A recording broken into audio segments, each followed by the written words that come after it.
সালাম স্টিল ভোটের গাড়ি নিয়ে খুলনায় আছেন সহকর্মী এস.এম. হাবিব। তিনি জানাচ্ছেন সেখানকার ভোটের হালচাল। আমরা সালাম স্টিল ভোটের গাড়ি নিয়ে এখন আছি রূপসা খুলনা 4 আসনের শানের বাজার এলাকায়। আমরা এখানে কথা বলেছি বিভিন্ন ভোটারদের সঙ্গে, তাদের সুবিধা অসুবিধা সমস্যা নিয়ে তারা আমাদেরকে জানিয়েছে। আমরা এখন কথা বলতে চাই একজন ভোটারের সঙ্গে। আপনাদের এলাকায় আসলে সমস্যা কি? আমাদের এলাকায় সমস্যা মেন হচ্ছে রাস্তাঘাট ভালো না। মনে করেন এই যে রাস্তা, আর আমাদের এই গ্রামের দিকের রাস্তা যে প্রচণ্ড খারাপ। একটা ভ্যান নিয়ে গেলে মনে করেন মানুষ এমনিই অসুস্থ হয়ে যায়। আর মনে করেন কোম্পানি আশেপাশে যা আছে প্রায় এই বন্ধ, বেকারত্বর সমস্যা বেশি।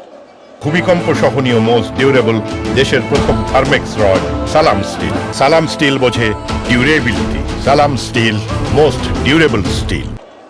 যেমনটি শুনছিলেন যে এখানে রাস্তাঘাট যে অনুন্নত, এবং এই রাস্তা দিয়ে নড়াইল জেলা এবং গোপালগঞ্জে যাওয়ার চলাচল করে মানুষজন, কিন্তু খুব ন্যারো রাস্তা।